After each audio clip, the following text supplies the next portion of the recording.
Good evening. On behalf of KPCC and Southern California Public Radio, welcome to the Crawford Family Forum. Tonight's program features Amy Chua and Jed Rubenfeld on their controversial new book, The Triple Package. And talking with Amy and Jed this evening, frequent contributor to KPCC and columnist for the Los Angeles Times, Pat Morrison.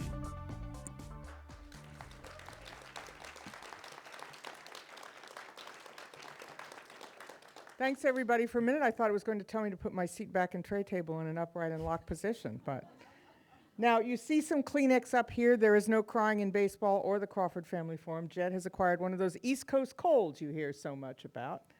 We're going to be having your questions afterwards, as you heard, and the book signing following that. But in the meantime, we're going to be hearing about the Triple Package from the authors of Same. So thank you for being here, although I'm sure you're not sorry to be in 80-degree weather. You're right about that. All right. Before we get to the elements in the Triple Package, I want to know what your definition of success is for the purposes of this book. Well, I think we have a very simple definition of success. I mean, I know I do.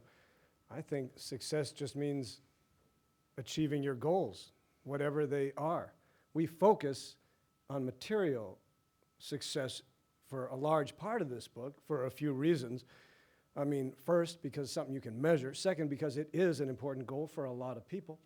And third, because, you know, there's just this remarkable fact out there, which is that in this tough economy, shrinking opportunity, rising inequality, it's just a fact, a remarkable fact, that for some groups, much more than the rest of the country, they're still experiencing exceptional upward mobility and high rates of academic and occupational success.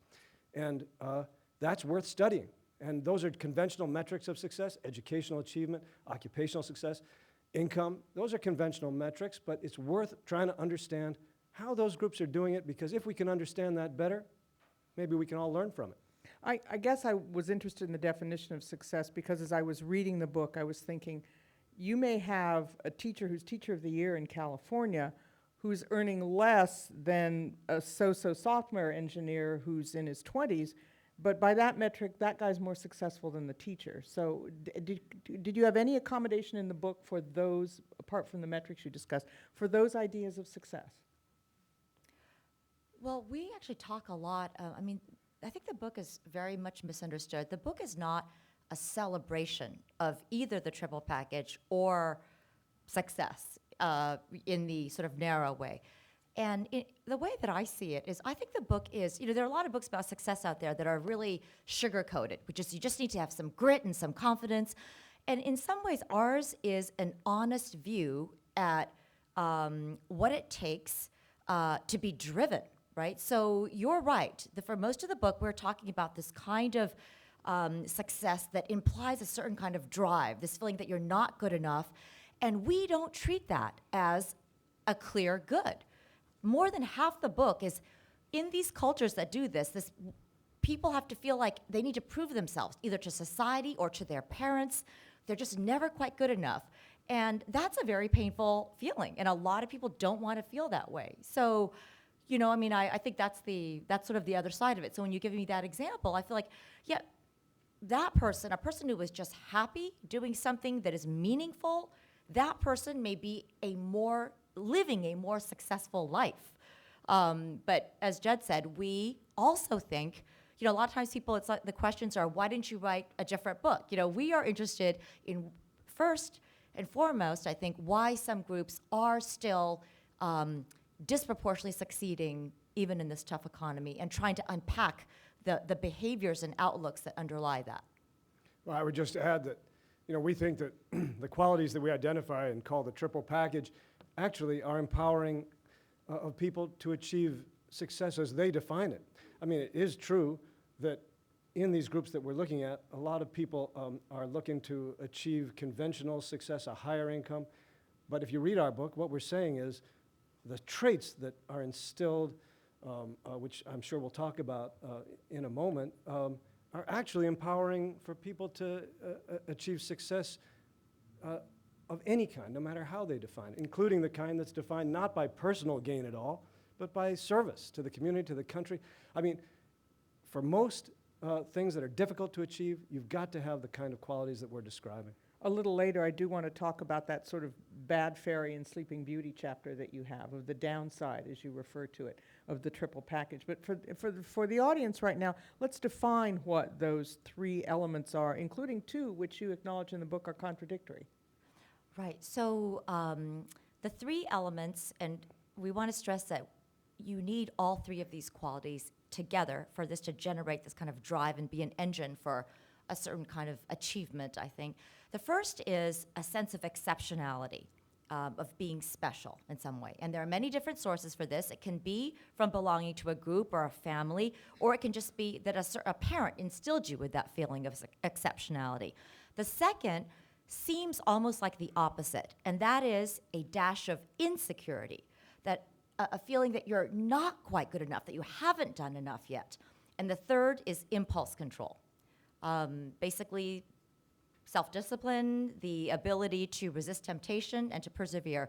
And for us, the sort of fascinating part is the way those first two elements work together. I mean, how does somebody simultaneously feel insecure and superior at the same time? And in a lot of these groups, you have that. They have this sense of exceptionality, but they're looked down on in America. Somebody is not respecting them enough. And that actually can generate this chip on the shoulder, this goading chip on the shoulder. I'm going to show you all. I'm going to work 20 times harder. I'm going to gain everyone's respect. And so that's kind of that's the dynamic. I would, you mentioned some of these qualities. I would hazard that a lot of people in this room have that grit, that determination, and some of those qualities. So did you start by looking at groups, or did you start by looking at the data and say, aha, the groups we're discussing match this data, and therefore we're going to look at them? Well, I can tell you the story of how we got interested in writing this book. So we're both teachers at Yale Law School. And a few years ago, we started noticing some demographic irregularities in the students. So I teach a small class, and there were 3 Mormons in that class. And then we started noticing, are there more Cuban Americans than you might expect? And of course, there were increasing numbers of Asian Americans. And we were thinking, well, Yale's too small, too small a sample size, not representative, but maybe we should look at the data. Why don't we go and look at what's really happening in America? So we dug through all the data, all the economic data available, all the educational data available, and it's happening all over the country. And so we discovered that there are groups, and in fact, there are literally dozens of groups outperforming the national average. But we tried in our book to focus on 8 that are strikingly disproportionately successful. But if we could have written a longer book, we could have looked at many more. And yes, then when we looked at these groups, to our surprise, we found a set of cultural commonalities which were uniting groups incredibly diverse: Nigerian Americans, Cuban Americans, Mormons, Persian Americans, Jews. And it was that discovery that they shared these common cultural and behavioral traits that got us interested in this book and made us write it. But I'm sorry? Oh, but you're right. As we were thinking this through and kind of looking for these patterns, going through the facts, we're informed by our observation and insights that if you look at a lot of extremely successful individuals, they seem to often have this chip on their shoulder, which makes a lot of sense, because to be driven, think about it, something has to be pushing you, something has to be missing. If you feel totally all fine, then why do you keep working? What is it? And Steve Jobs is a great example. He's classically often described as somebody with almost a narcissistic personality. I mean, he believed he could transform the world. At the same time, his close friend described him as having a bit of a chip on the shoulder, possibly from being an orphan, but that combination made him felt he was extremely driven, extremely competitive, and famous for discipline and impulse control. Well, Amy's making a great point, which I think we should emphasize. In case there's any misunderstanding, at the end of the day, our book is about individuals. And as we say in the book over and over, there are many individuals not from the groups that we're talking about who have these qualities. It's just in these groups that there seem to be more members, and that's what's producing the disproportionate success. But you find these qualities all over in persons of all different backgrounds. Our president, for example, has all of these qualities, and in any family, a strong parent, a grandparent, a teacher can instill these qualities in anyone. Among the criticisms of the book is that just reinforces a lot of stereotypes. As you were doing your research, did it make you uneasy to say, ooh, these sound like stereotypes? I actually think that is just absurd. I think it's absurd. I can't. So we are talking about behaviors, certain behaviors. For example, this statement, Asian American students in general, not every last one, but statistically in general, have certain study habits that lead to better academic outcomes. I have had blowback from that statement. You can't say that. You can't say that, and that is absurd, because we are not saying that Asians are inherently better, because we also show in our research that while this is true of first-generation immigrants, by the time you get to the third generation, Asian Americans perform no better than the rest of the country. So it's nothing innate, it's nothing biological, it's nothing, we're not talking about culture like some weird intrinsic thing attached to Confucianism that only people of East Asia can have. We are talking about behaviors that anyone can have that is very apparent in certain groups right now. And why should we not be able to take these behaviors and say, look, if you want, not everybody has to care about academic achievement, but if it does, why not make this information available and maybe people can learn? So I think the idea to make that simple statement that certain statistically, certain behaviors are predominant at this moment, they can change over time, is absolutely not anything about stereotyping. I mean, if we're at a point where you can't cite a statistic without being accused of stereotyping, I don't know how we're going to be able to address our serious problems with education, inequality. In fact, I think one problem, people have noticed that we have not been able to make any improvements really with anti-poverty problems, education issues, inequality, and we've been throwing a lot of money at this. Maybe part of the problem is that this issue of culture is treated as absolutely taboo. You raise it and you are just, it is just not acceptable. It's almost like tying one hand behind your back, I think.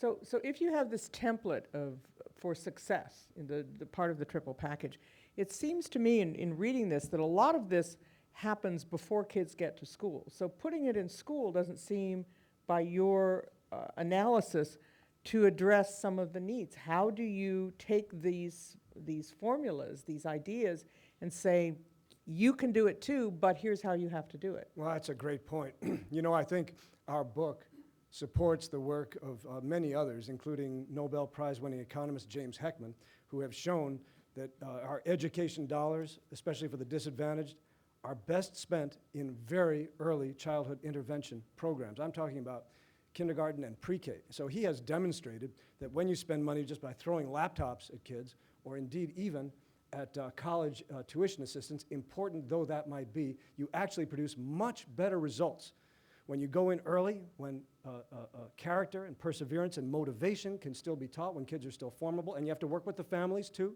that this actually produces much more effective and better outcomes than a lot of the other programs that we've been pursuing. But even in school, I mean, it's so schizophrenic for me because obviously there's a huge amount of negative press, but I'm getting tons and tons of nice emails, and I would say the majority of the nice emails are from teachers. They're from educators. And this is just one, but somebody wrote me actually from Southern California who actually was Latino. He's a public high school teacher. He said, I teach public high school and I think about culture and success all the time. I notice that my Asian kids have different study habits than my other students, and that leads to certain results. So I told my own son, copy that. Do everything they're doing. This expectation, we're gonna do that. And my son, he wrote me, is an A student.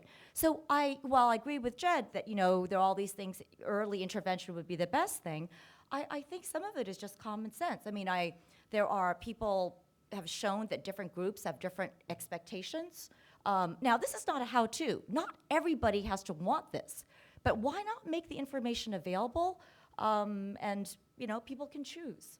If it is about, as you say, traits rather than innate qualities, why do you think the reaction has been so pronounced? Well, you might have to ask the people who are having that reaction. I mean, the names that... I think your daughter said in the New Yorker that you don't get as much hate mail as her wife does. Is that right? Like, yeah. Dad's like, why aren't they calling me a racist? I'm very upset about all the hate mail Amy's been receiving. How come I don't get more of it? It's very, very upsetting. But people started using this name racism that they were calling us 3 weeks before the book was published when nobody had read the book. But now you say, one thing you said I do want to just get back to. It's not that we say that the success is being propelled by traits rather than being innate. It's proven. So Amy mentioned this statistic before, which is one of the most remarkable findings we came across in our research. So Asian American kids, they score 140 points higher on their SATs than the rest of the country on average. That's not a stereotype, it's a fact, and in many other ways do extremely well at school. But when the researchers dug in, and I'm just re-emphasizing a point that Amy already made, they found that third-generation Asian American kids perform no differently from the rest of the country on their educational metrics. Okay. Now, what that proves it's not innate. That proves it's not biological. That's just a proof of it. So that means that there's something in the first and second generation families, cultures that's going on that's helping these kids succeed. And our feeling was, let's not be so uncomfortable, so cowardly about it. Let's try to pull back the curtain. Let's see if we can understand what's going on in those families, in those cultures, in those communities, understand it better, because if there's a formula there, and it's not just Asian Americans, it's been wave after wave of immigrants in this country, the Italian Americans, the Irish Americans, the Protestants who founded this country, every single one of them brought to this country their kids had the same phenomenon of exceptional upward mobility. If we could figure out the formula that these groups are communicating that's putting the drive in their kids, well, that's something that all of us could benefit from. And to the converse, what is this cliff that the third generation or the 10th generation is falling off? Well, our book is actually a little bit more ambivalent about that. The way you might think that we're just celebrating first generation immigrant drive, but if you read the book, I think the dynamism and the success of America is much more complicated. So we actually spend more than half the book criticizing the triple package, and it really isn't just, oh, they're covering their bases. This feeling that that we say creates drive, which is, I'm not good enough yet, I haven't pleased my parents yet, I haven't shown society yet, is actually a very disturbing feeling. It's not clear that we all want to feel this way. And also this kind of triple package insecurity, we need to show the rest of society, we need to show our friends so that we're respectable, tends to, parents of these groups tend to force their kids into very narrow professions because that's the only way you can gain respect. So, I mean, I had this myself, as my parents wanted me to be a scientist or a doctor.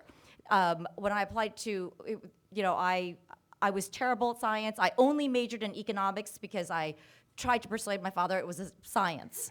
And when I went to law school, they were very upset about it. So what we write about is that first generation immigrant group is often very insecure financially. They don't know if they can survive. They're afraid they can't. So of course they want to push their kids into these conventional, very safe things. But I think it's actually great when that second generation, first they react against this superiority complex, right? Because they're Americans. They imbue the norm of equality, which is our greatest value. And they say, we don't really relate to this ethnic exceptionality as much. We don't speak the language anymore. We want to intermarry. Our friends are all different races. That's positive. They may lose a little insecurity. We can debate whether that's positive or negative. They're not afraid they're going to starve. That may detract from impulse control. But the rebellion against their parents, like, I don't want to be what you want me to be, actually is part of the beauty of America, right? I want to start something on my own. I want to be just, anything, an artist, a painter. And so I think that's actually what the book is really about. The title is The Rise and Fall of these cultural groups, but I think it's really a kind of creative destruction that happens, and it's not just that the first generation is better than the second, which is way better than the third.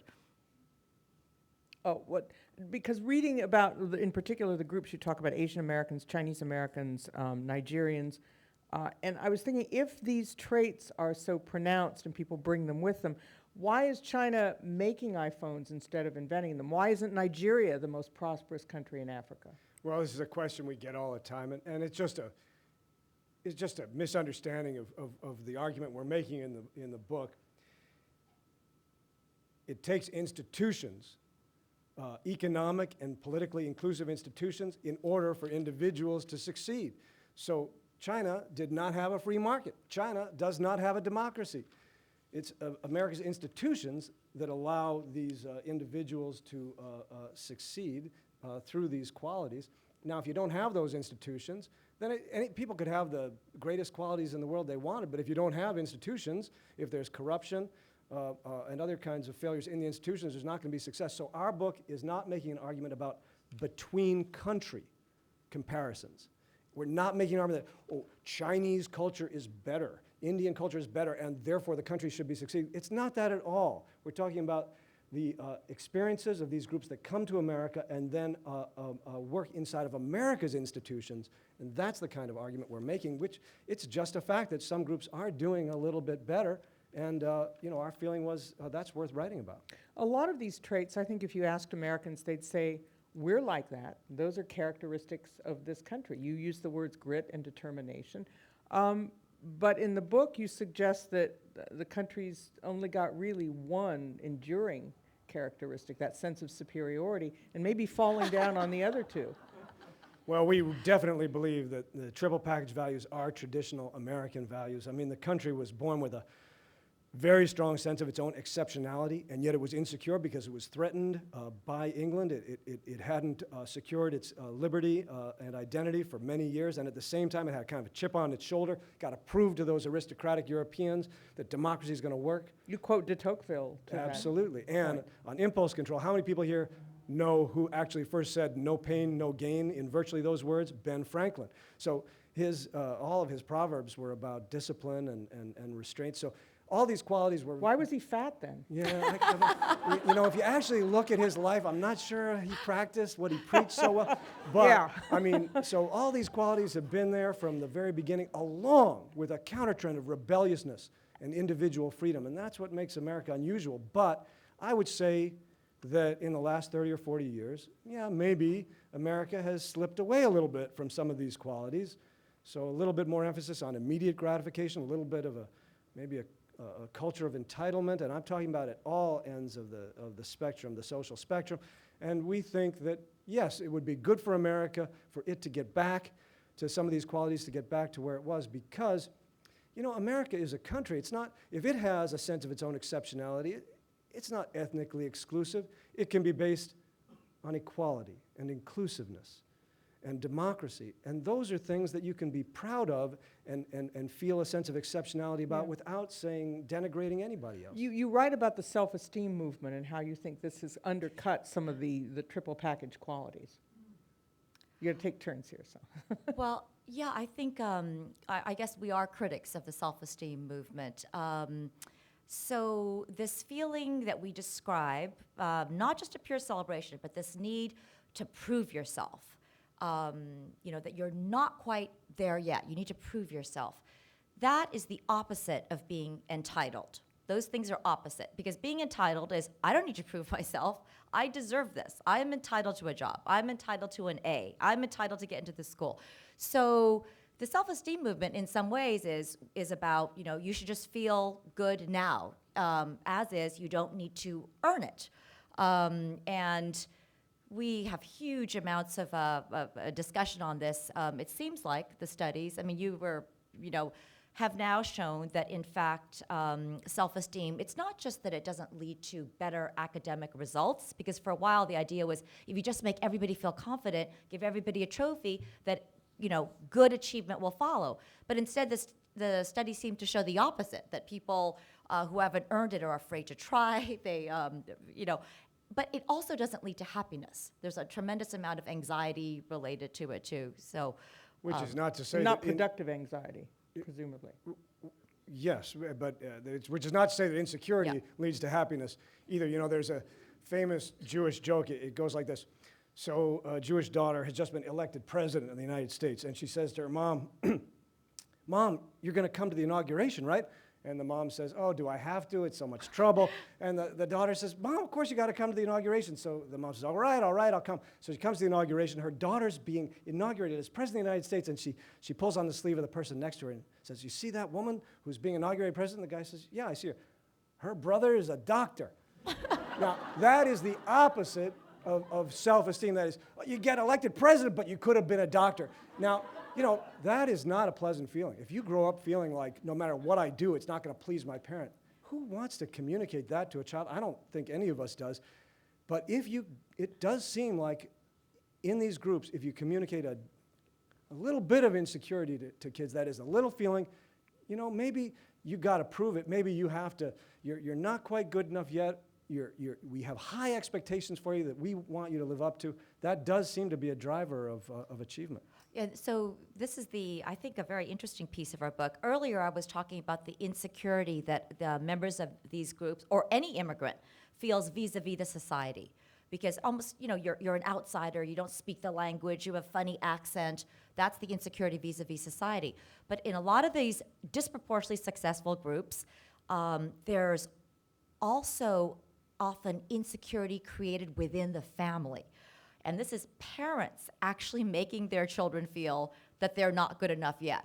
And this is very provocative because obviously this runs against the entire thrust of what, you know, we feel that we should be doing with our children in mainstream America. The idea that you would want to make your children feel insecure or not good enough, I think is anathema. So, and we're just presenting this as a something to talk about.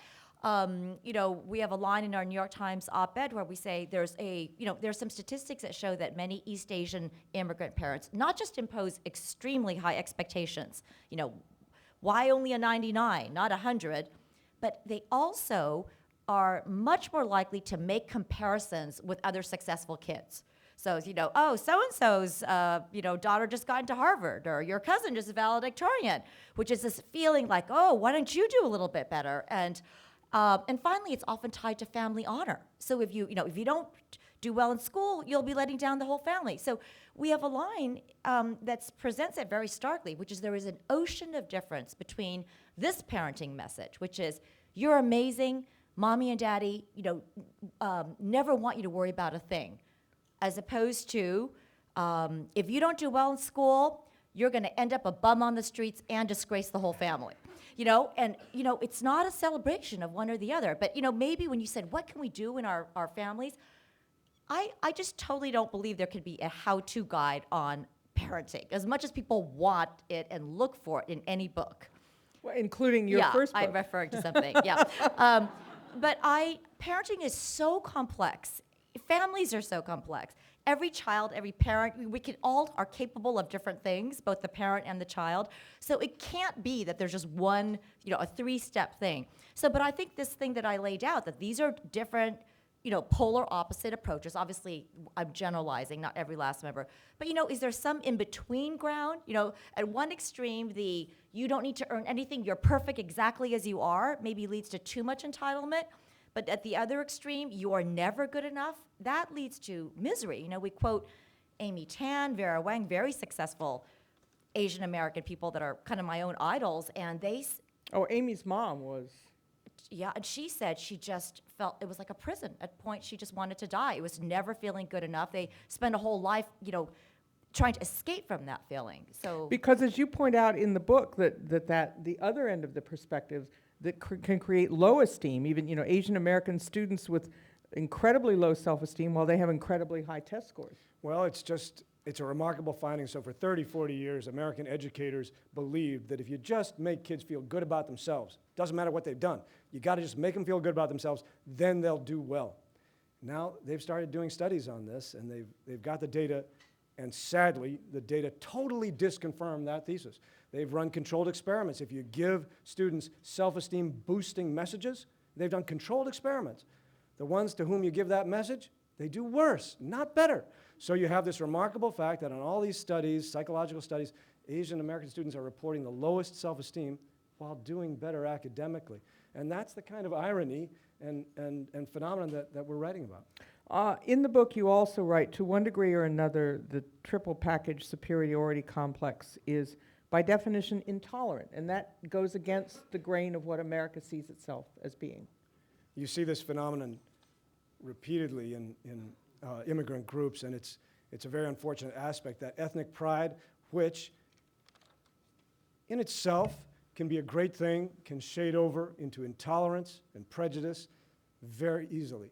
And it's one of the triumphs of America that we have come to understand in this country, that no group is superior to any other. And as the kids grow up in America, one of the things that happens very frequently is, and this was something Amy was already mentioning, they turn around and they say to their parents, you know what, there's parts of your views about the exceptionality of our ethnic group that we're not comfortable with, and we don't accept that. When you tell us we can't date these other people, we don't accept that. This is a triumph of America, and it collides. It collides with some of the ethnic senses of exceptionality that are brought to this country. Now, in the extreme case, it can erode ethnic identity altogether. But in other cases, it can just be a very positive, liberating experience for the second and third generations. Yeah. Pat, on a more personal level, all of the groups that are disproportionately successful that we look at, or actually the most disproportionately successful groups right now, are all outsiders in a certain sense. And probably not for Jed, but for me, I kind of thought this book in some ways was about how to turn the feeling of being an outsider, somebody maybe looked down on, into a source of strength. So going to your superiority complex point, there's something that's intolerant about it no matter what, but somehow when it's a minority group that is almost using their ethnic pride as a kind of armor. So when I was little, I remember in 4th grade, there was this guy that just kept making slanty eye gestures, running around, making fun of me. And I remember being upset about it and telling my mother. And my mother was cross with me. She said, why do you care about that person? We come from such a, who is this person? We come from such the most ancient, greatest civilization. And if this person, if he's that stupid, he's saying that, why do you even worry about? And there was an intolerance in what she was saying, but as a kid, that sense of ethnic pride that she gave me was a kind of shield, against this majoritarian prejudice, you might call it. And you see this over and over in a lot of different groups. That, when Helene Cooper in the New York Times, who's Liberian American, writes about that. She came from a very proud tradition in Liberia, runs straight into American racism. And Nigerian Americans that we talk about, and Ghanaian Americans. So these are people with PhDs, or they come from proud lineages. They come here, stop and frisked, smack into American discrimination.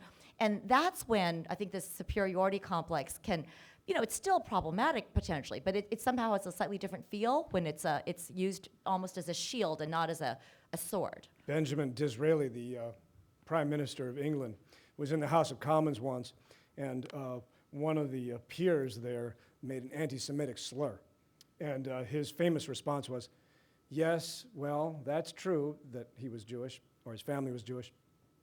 But when the ancestors of the right honorable gentleman were still painting their faces on an unknown island, my ancestors were worshiping in the priest of Solomon. So, I mean, it's the phenomenon that Amy is describing. It's the use of an ethnic pride or a history to combat majoritarian prejudice. And of course, a superiority complex feels a little bit more comfortable in that scenario. And as you point out, when Henry V and Catherine had their wedding feast, they ate beef with, instead of plates, they had pieces of bread, where your forebears were eating on porcelain. Yeah. 500 years ago. So what about then, what is American culture, American values left behind? Is it, you talk about 30, 40 years ago, is it the 60s? Is it self-esteem? What is it that's not happening in this country now that did happen before, and why? Well, I think you see it at the very upper echelons of corporate and political America. I think the national debt's just a simple but classic example. We keep satisfying the urge for more and more money while shouldering this enormous debt on subsequent generations. Now, that's the opposite of impulse control. And on Wall Street, the urge toward immediate gratification, that is, get rich quick, earn billions now, while not thinking at all about the consequences of your actions for the country. Another example, how many people here in the room have heard of the marshmallow test? I'm sure many have. This is the most famous social science experiment ever conducted. And it happened about 25, 30 years ago at Stanford. They put kids, 3, 4, and 5-year-old kids, at a table and put a marshmallow in front of them and said, look, you can eat the marshmallow right now if you want. Or if you wait 15 minutes, you can get a second marshmallow. Now, most of the kids ate up that first marshmallow. About a third of them waited the whole 15 minutes and got a second one.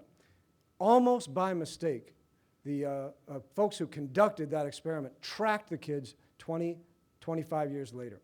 And to their surprise, what they found was the kids who had waited the 15 minutes were wildly more successful educationally, occupationally, stronger families, less substance abuse, staying out of jail, earning more money, all the conventional metrics, they were way more successful. And this experiment and this study has been repeated over and over and over again all over the world. Now, that's what we have stopped doing at the highest levels of America. We're failing the marshmallow test. But in some groups, and we're paying the price for it, in some groups, they're strengthening their kids to have that quality more than others. And again, the basic point of our book is, well, let's look at that because maybe that's something we all can learn from. But actually, there's another version of the marshmallow test. Maybe you should tell us? Yeah, I mean, this is, I think, even more interesting. They recently reran the marshmallow test at the University of Rochester with this new twist. They first took half the kids, and then they lied to them.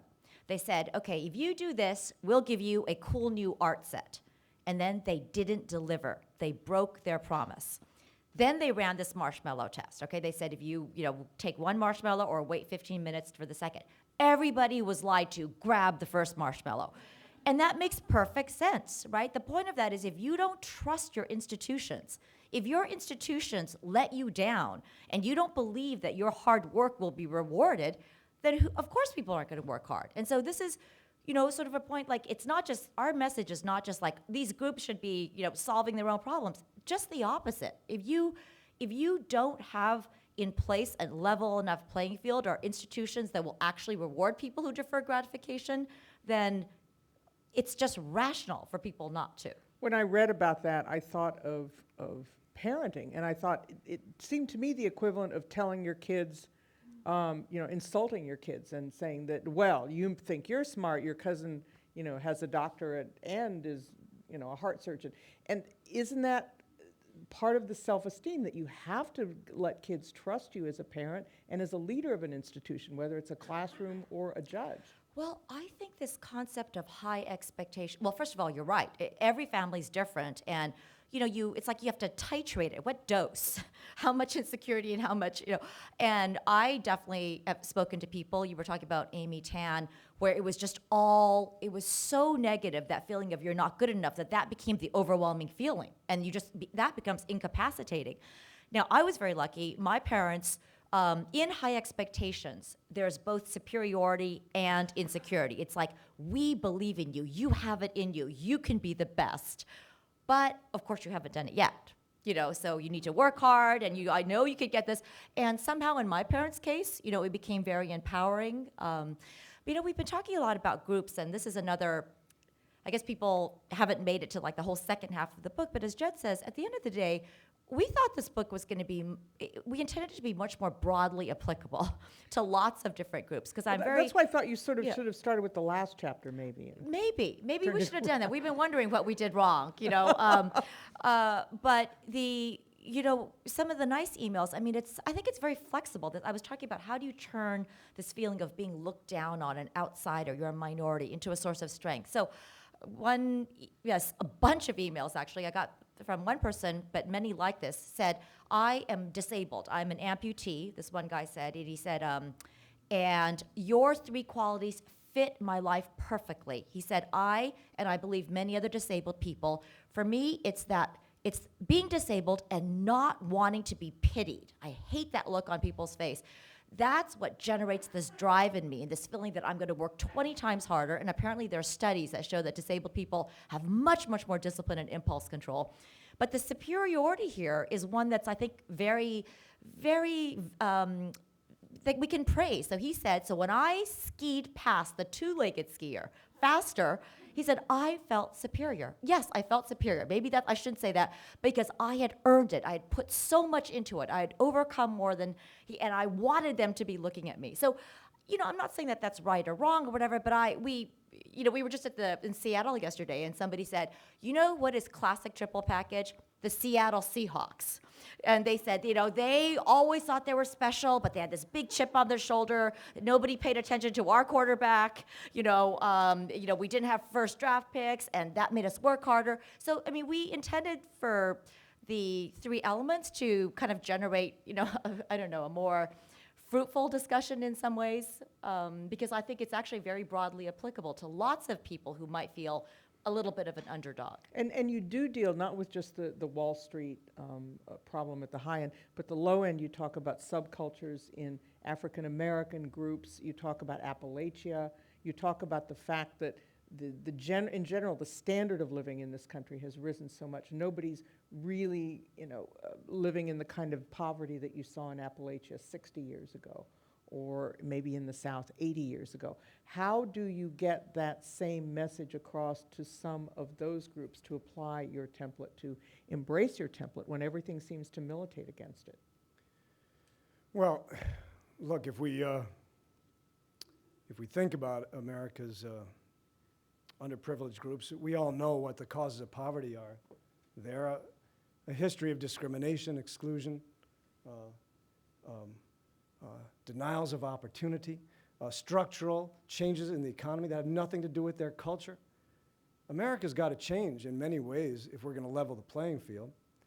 Our only point about that is, if you take the view that that's the sole cause, and that's the only thing that can be changed is the structural level, institutional levels, government action, social activism, all that's incredibly important. But if you take the view that there's nothing individuals can do in their own lives, well, that's disparaging. That tells people that they're powerless.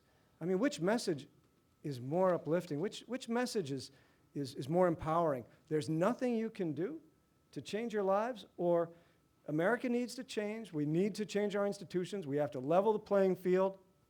We have to try to end discrimination, but there's also things you can do in your life to try to help better achieve your goals and help your kids better achieve theirs. In some cases, you're talking about 150, 250 years of this kind of status. So in spite of the material advances, there still seem to be, if as the Declaration says, all men are created equal, okay, then what? Then some people are out of the starting gate really fast, right? Because of some of these things you've talked about, and other people may still be stalled. Yeah, and we're in complete agreement with that. I mean, I think that's one thing maybe part of the reaction against our book. I mean, that's, of course, the reason that, our poor groups have their problems is history. We totally agree with that. We spent a lot of time talking about it. It is, some people have a much steeper hill to climb for no fair reason. I mean, it's just unjust. And the way it relates to our triple package is not, that's because they don't have the triple package. It's the opposite. It's because of history and these circumstances that in these groups, I mean, it's hard to have a superiority complex if you have had the mark of, if the whole country has tried to impose a badge of inferiority on you for centuries. So in those groups, it's almost like it takes a more exceptional individual to rise out of it. And I think that's true. I want to ask you about immigrants, because you look at some immigrant groups as examples of how these three factors, kind of like a three-legged stool of making it. And California knows about immigration because we are immigrants here, starting at the land bridge across the Bering Sea, if you want to do that. But immigrants are self-selecting. My line about Angelenos is that there are some who are lucky enough to be born here, and the rest of us are smart enough to move here. So, and I'm sure some of you in the audience fit that description. But you look at the groups that you talk about did not come here with empty suitcases or empty heads. Nigerians, South Asians, they already spoke English. Whether you agree with the reasons, the colonial reasons, they did. Nigerians who would come here to study already have like a path. They already have a floor underneath them and a track to pursue. Cubans, even before the revolution, but after, they were sophisticated, they had business connections, and they were politically advantaged because they were political refugees. And as you see now, they still have tremendous political sway in South Florida. South Asians, if you have people who are coming on certain, they're determined to go to university and study technical fields that will make them a lot of money. So do they in a way have an advantage out of the starting gate as you study them, that it's not an even playing field from the get-go with other people you may be comparing them with, is all? And listen, we all are tempted by the explanation when you look at the differences in group success. We're tempted by the explanation. It's got nothing to do with the group. It's all immigrant selectivity. And it would be comforting in a certain way if that did explain the whole phenomenon. But it just doesn't. Those factors are important that you're mentioning, but they are not nearly as important as people think. And I'll just give you a few examples. Okay, so your stereotype of the Indian or Chinese immigrant might be somebody coming over on the education visas or the high skill visas. In fact, just under half of Indian immigrants and over half of Chinese immigrants do not come on those visas at all. Now, the Chinese American community has been the most studied, and there's several million, so people have been able to do these studies. Well, it turns out that a great many of them come over poor and poorly educated. And yet their children in Los Angeles, in New York, in Toronto, and in the UK, their children are high achieving, regardless of parental background, regardless of whether their parents came with wealth, regardless of whether their parents came with education. That is, they're performing at the same level as other Chinese kids, and all the Chinese kids are performing at a higher level than the white kids. Now, it's so interesting. People say to us, oh, but it's not fair to compare this immigrant group with that other immigrant group. That's not the comparison we're making. We're pointing out these kids are doing better than their more privileged, better educated white counterparts. That's the interesting phenomenon. That's what we should be looking at. How is that happening? And can't we learn from it? Now, I'll tell you, though, about Cuban Americans. This is a story worth telling, and people, you know, I just don't think people should disparage that story. They did come with empty suitcases. They came with $5. That's all that they were allowed to bring out of Cuba, most of them. Because this is after the revolution. Yeah, most of the hundreds of thousands came after 1959, after Castro imposed communism on Cuba. So they came with empty suitcases. And although many of them had been judges or lawyers in their home country, they weren't able to get those jobs in Miami, where in fact they worked at menial jobs. They were vegetable pickers. They were valet drivers. And they worked 2 and 3 menial jobs just to make ends meet. They were living in apartments with 10 and 12 people. And they had to face signs saying no dogs, no Cubans posted on a lot of apartment buildings. And yet, in one generation, their kids were twice as likely to be earning $50,000 or more than white Americans. And that's just a remarkable fact, and it's worth trying to figure out how that happened. And I'll tell you about Jewish immigrants, too. Because this point you raise about immigrant selectivity is so important. I hope you'll forgive me for going on a little bit about it, but you know, there's this stereotype that, you know, Jews have this long, 1,000-year-old education culture and they came over, you know, literate and educated. That is just not so. My grandfather was a butcher, and most of the millions of Eastern European and Russian Jews who came to this country starting from 1900 to about 1920 were uneducated and poor. And you can read the autobiographies of their sons, the next generation who are rising up, and they're saying, we don't know what people are talking about with this Jewish education culture. You know, they say, you know, my dad was a tailor, and he didn't want me to go to college. He thought there was no purpose in that, and yet these, the next generation did rise. And so you can really exaggerate the extent to which that immigrant selectivity point is really doing the work and explaining this phenomenon. How much, I'm sorry, did you have something? Yeah, I actually also wanted to agree with Pat, though. I mean, again, it's a little bit of a misunderstanding of our thesis. I totally agree that the reason, and Jed just said this, that some groups immigrant groups are doing better than, you know, the poor immigrant groups has a lot to do with their cultural background, what they brought to the table. The interesting phenomenon is why some of these immigrants, you know, even if they had cultural capital, educated, you know, whatever, but they come over with very little, why they are outperforming privileged white people. And when Jed was talking about the Eastern European Jews who came over from the shtetls, these were people very poorly educated, living on the Lower East Side, that story is about how did they in some ways, way outperform the dominant WASP elite, right? It's not, I think it's probably true that maybe they had an advantage over other, even poor immigrants, it could be. So the comparison is really, kind of vis-a-vis the national average and some of the very wealthy populations. And there are fascinating studies coming out of Toronto and the UK that show that the children of poor and poorly educated Indian, Pakistani, Sri Lankan, Chinese, Asian families, these are children from poor and poorly educated families, are outperforming wealthy, privileged white students academically. And that's, a very different phenomenon. How much does an affinity culture have to do with all of this too? Because you see in the Mormon culture, you help other Mormon business people to get along. In every group, I suppose, there are examples that may be outside your family, but you say, look, so-and-so is a fill in the blank, whatever you are, and look what he happens to be doing. And is the converse true?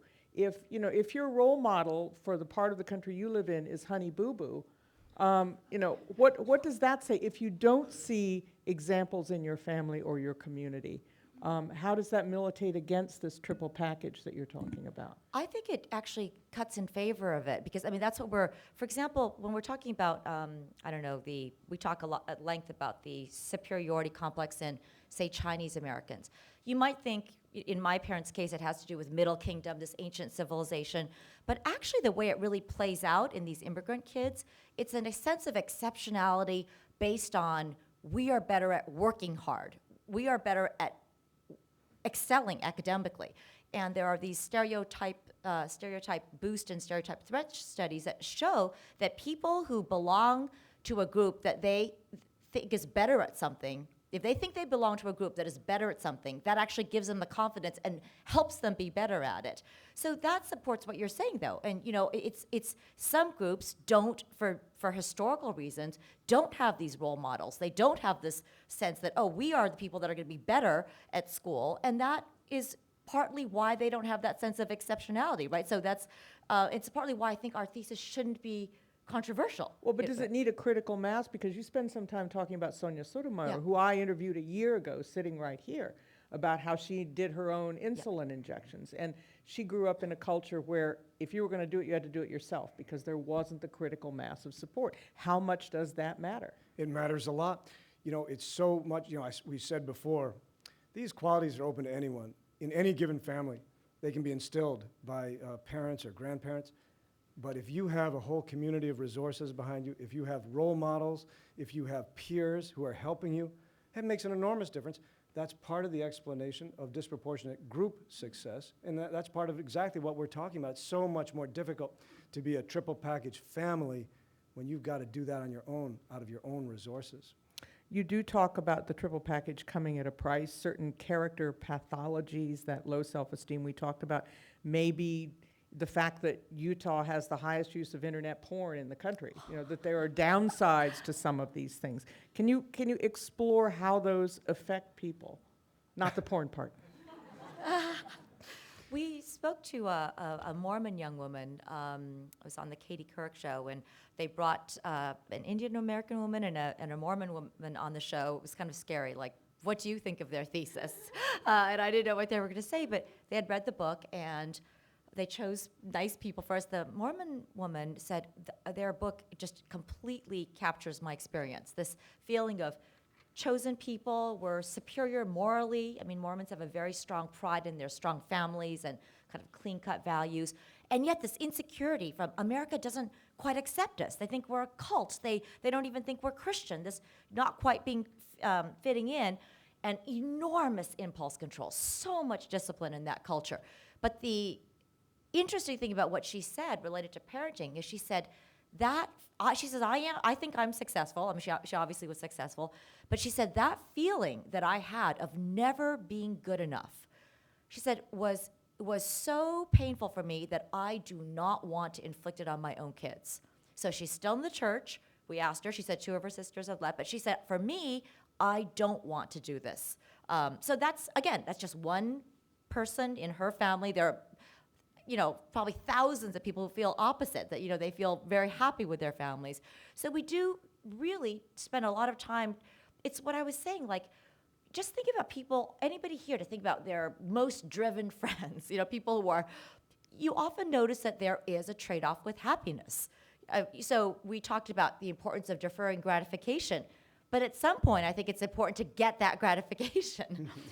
Because if you just keep deferring it, it's, who knows. And another thing that hasn't come out in the book on this is Jed is a constitutional law professor, and he thinks that America's two foundational documents, the Declaration of Independence and the Constitution, actually embody two totally different American values. And this is in our last chapter.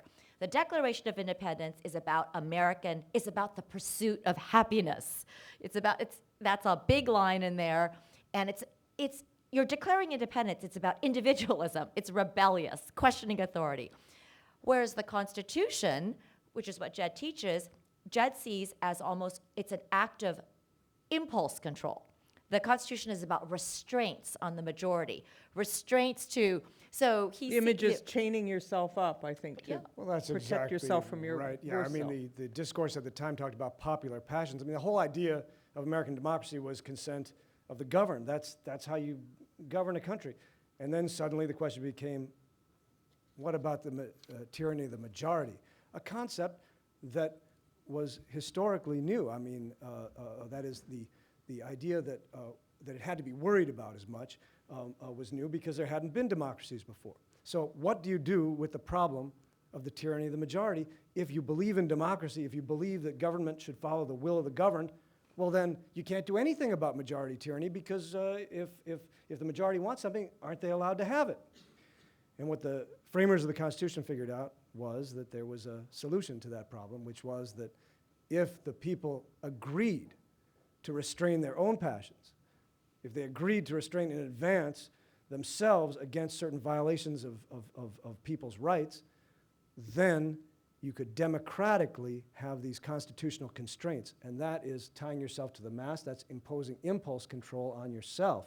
That's to say, we hereby agree we won't do this in future, and we will allow a court to strike it down if we do. We will tie our hands that way. That's the exercise of impulse control in a kind of political, legal way. And so...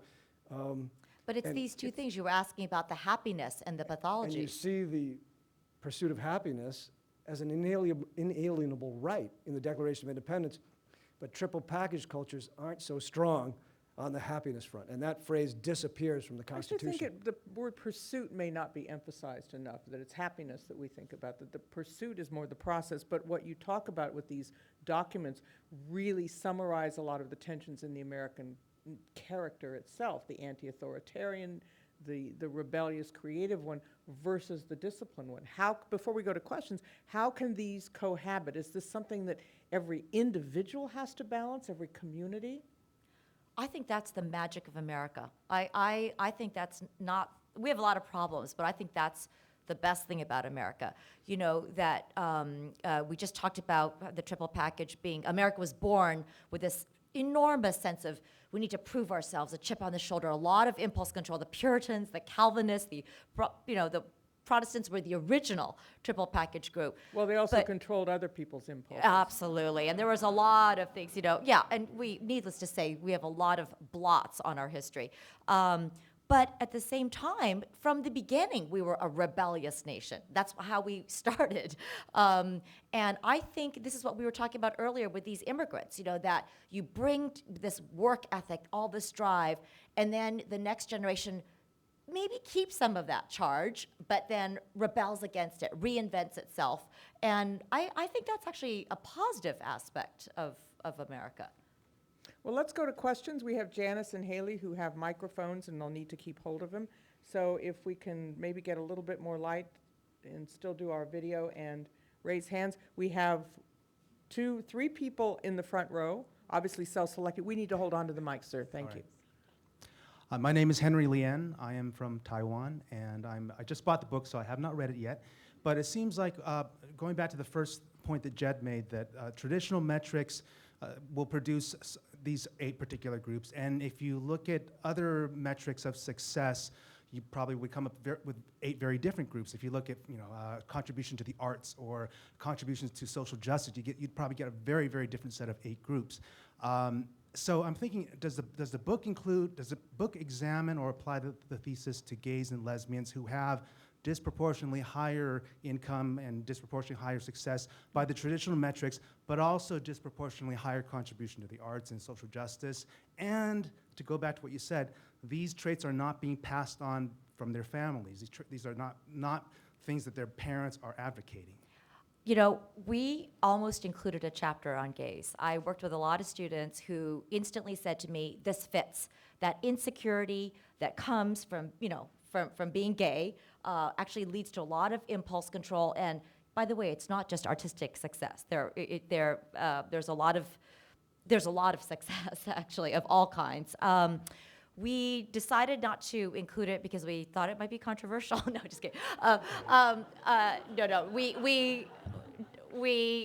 There was just so much stuff to sort out and everything. So, you're asking two different questions. The gay question is something that I think is very interesting. When I said I thought the thesis might be more broadly applicable, somebody asked me if this could apply to women.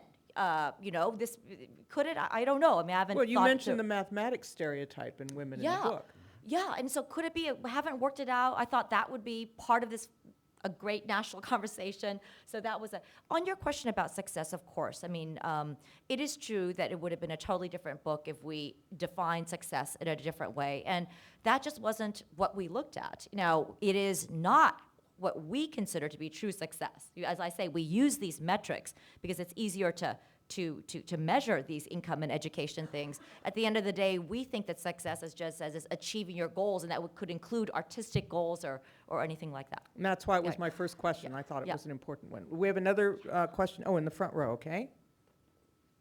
Hi, Amy. I'm a huge fan of yours. Can you and- tell us who you are, too? Oh, my name is Aaliyah, and I'm here from Pasadena.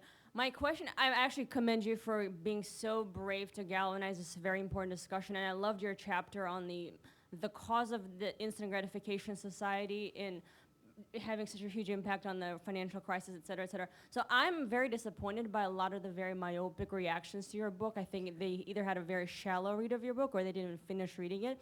So do you feel like the reaction is very one-sided, it's very vociferous, and how can we help you spark a debate that's much more productive towards moving America to back to those Protestant work ethic that we began with, as opposed to becoming more and more, self-gratification and a consumer society? Well, you have just made my day. Well, I haven't had a single comment like that. Yeah, actually, I think it's great that we're starting a conversation, and of course we ask for it. We're talking about groups. We're putting ourselves out there. It's been interesting to read about ourselves because not only is there all this controversy, but there's also the allegation that we planted these allegations of racism in order to we're media manipulated. So it's really been quite interesting. Were you surprised, though, by the response? I was surprised by the racism one because our book is the opposite. We're showing that it has nothing to do with race because some of the most successful groups in America are Black and Hispanic. So I thought it would be tied to talking about culture, of course, but the racism one, even now, the good thing is, there are still critical reviews coming, but even the critical reviews now are saying, you know what, but it's not racist. That we just have to concede, because it's actually very hard to figure out how that could be, I think, because it's sort of the opposite to me. And to the rest of her question about what she could do to help you out. Well, maybe you could come with us to all of our events and ask that same question, because There's a question in the back with Janice. Oh, up front here, I'm sorry. No, do we have another one? There we go. Hi, Jessica. We'll hold on to the mic, thanks. Jessica from Los Angeles. I guess what I'm trying to understand is, who is this book for? Because these groups are doing well, right, that you mentioned. And white Americans are well represented in successful positions. So who is this book for? Well, the opening of our book describes it as it's a book that tries to offer a new way of looking at success, including its costs, its underpinnings, its spurs, but really including its costs. So I think maybe that's part of the reason for the controversy, because again, when you say it's who it's for, it almost implies like it's a how-to guide, right? That, and to be fair, there are implications, and I would say our answer is that it's actually for everybody. We definitely did not mean for it to be addressed to the groups, as you say. I think it's to America generally, but it's not prescriptive in the way that people want to take it, in the sense of like everybody should now do this. I really mean it, that if you read the book, you'll see that half of it is about what it means and what the costs are, what are the trade-offs, and people can choose. Some aspects I think are very helpful. I really do. I think some of this, I feel quite strongly that the taboo on talking about how certain groups have certain behaviors that are leading to better academic success and better career trajectories. I think it's crazy that we can't make that observation without being accused of stereotyping. Because if those behaviors are useful in some ways, they could be empowering to other people. And so that's I guess, answer. We have to get this one in the front who was a very important person. I think we'll get here. There we go. Thank you, Haley. We'll hold on to it. Thanks. My name is Lan Cao. I have a question. You made two claims. One is that the triple package is accessible to individuals. But you also, Jed, said that, and I agree with you, that if you're trying to access triple package on your own, without being embedded in a pre-existing triple package cultural reservoir, that's also very difficult. So would you say that it would then be feasible or desirable to create a triple success culture for cultures that don't have the triple success? So that would entail sort of culture change, and that's what I've been very interested in from an academic perspective as well. First of all, I just want to say that's Lan Cao, who we've known each other since law school, and she's a she's a professor also of law, and she's a very famous novelist, Vietnamese American, clearly triple package person. But Jed, that's a really interesting question. We haven't, I think we're... It's a great question. Of course, changing a culture is so very difficult. It can be done. Cultures are incredibly fluid. That's one of the points of our book. These aren't fixed, some kind of essentialist cultures we're talking about. You see cultures changing in a single generation, but so much goes into the changing of a culture. Its interaction with the society in which it's embedded is part of it. That is, so cultures change as they interact with other people who are not from that culture. So the idea of trying to change a culture, it's a fascinating idea. And is it odious? Well, I think people who try to do cultural engineering are, arrogating to themselves a power which they probably don't have. But I don't think it's odious. No, I mean it just all depends on what kind of changes people are trying to achieve. But I guess our book is sort of thinking, listen, there are all these other factors, social, structural, societal, cultural, that can impact individuals. Let's also ask the question what they can do in their own lives and with their kids. But going to Lan's, I mean, we haven't thought this through carefully, but given your work, some of our sections on African Americans, and I wish this could be part of the debate, rather than just kind of name slinging, there were movements that we talk about in the African American population, the Black Power movement, that were all about trying to create a superiority complex. And I don't have a really super scholarly view on this, although I've read tons of stuff. I just think it's interesting. And Martin Luther King, we rejected that. We went for the equality thing, and I think that that's right. We talk about in our books how historically Black colleges and universities, their not whole, but a big part of their mandate is to try in some ways, maybe not the whole giant culture, but a mini section of the culture, they have a lot of building up racial pride in the groups, trying to create a positive superiority complex. And there is something to that. There are statistics that show that if you would not believe how many of our most famous African American leaders actually came from historically Black colleges and universities. It's really astounding, the list we put in there. But it makes a difference if you go to a school where the valedictorian is black, the math whiz is black. It's not just certain people, not just the person in sports, but the computer nerd is black. And that's, again, I'm not an expert. We don't offer answers, but that's in there. That's part of this discussion. When you say, who was this book for? I think there were important, really thorny, uncomfortable things to talk about. And that's kind of where, this is actually the first night that we've gotten even close because of some of these questions. The critical mass that we spoke of earlier, and in your book, as I noted, the idea that to find other people who are like that, and you mentioned the black universities and also black schools, where, as you point out in the book, the idea of an acting white accusation does not exist. That's exactly right. There are studies that, so people have claimed, although other people have disputed it, that there is in some segments of the African American community a cultural opposition to achieving at school.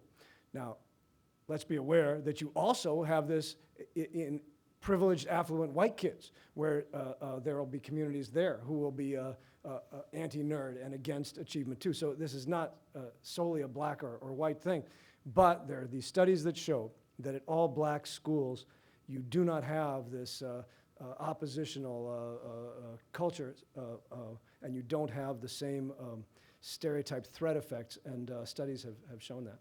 Back there, please, Janice. I have a footnote and a question. Oh, my name is John, by the way. And my footnote is that Epicurus was, I believe he was the founder of the idea of life, liberty, pursuit of happiness. Thomas Jefferson was a very devout Epicurean. My question, basically, I knew Jefferson was religious. Yeah. In my dissertation, I was unable to disprove the general consensus in research that socioeconomics was the most significant factor that contributed to educational attainment and achievement. Although I thought for sure that it was value systems, and although there were value system differences, that they weren't as significant as socioeconomic differences, and that the confidence of my study was 95%. And of course there are exceptionalities and outliers, but these cases don't represent the average. So my question is, are you suggesting that SES isn't important? Because this is fascinating. Well, I mean, it depends what group you look at. So you might want to look at the data just recently published in the Globe and Mail Canadian newspaper about 200,000 public school students in Toronto. And so the certain Asian American groups within that population, the academic achievement of those groups was unrelated to the parents' socioeconomic status. I mean, that's the question you're asking. So lots of studies say that achievement and upward mobility is all based on the parents' socioeconomic status. And of course that's an important factor, but it's just not true that that's the case in all groups. And this same finding has been replicated in Los Angeles. It's also being seen in the UK and in New York City. So we just have to be able to wake up, look at these facts, not bury our heads in the sand. It's not all, some of it is class. Okay, some of the advantage is from rich parents passing on their privilege to their kids. That's an important factor in America. We all know that. But it's not the whole story, and we have to be able to look squarely at the facts that it's not the whole story, because how are we ever going to change anything? How are we ever going to make improvements if we don't look at the facts? We also, in some ways, it's very hard to capture rising because you need longitudinal data. But rich parents just passing on their wealth to, one thing we say, I guess this is just a provocative throwing it out, we say that to the extent that a group maintains its wealth by just inheritance, then that group is probably headed for decline. I mean, over time. It's still the case that, of course, it's an enormous advantage if your parents are wealthy. If you're born with a silver spoon, there are tons of people in this country who don't have to have any of the triple package, who don't have to have any drive or hard work, who can live incredibly wealthy lives because they just were born into a wealthy family. And that's absolutely the case. But we say that to the extent that you keep repeating that, that's probably a group that's headed for decline. This man had his hand up first. We'll take his last question. We'll hold the mic, please. I'm Michael Mitchell, an emigre from Canada, but I'll ignore the oversight. And I took a lot of inspiration from your book. I think we all should, because it's such a competitive world, and there's so many opportunities for us to create greatness for ourselves.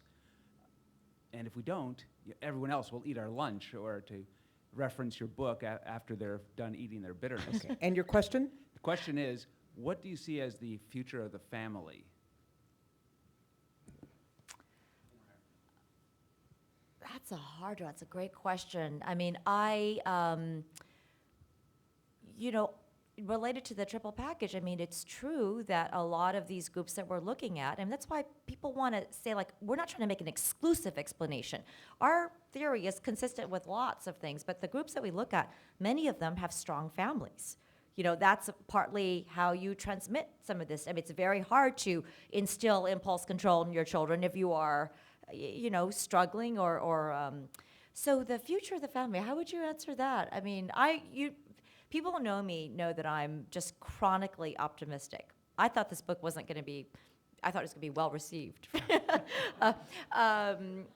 So I guess I think that the family will always last. I mean, do you have a better, you've really stumped me.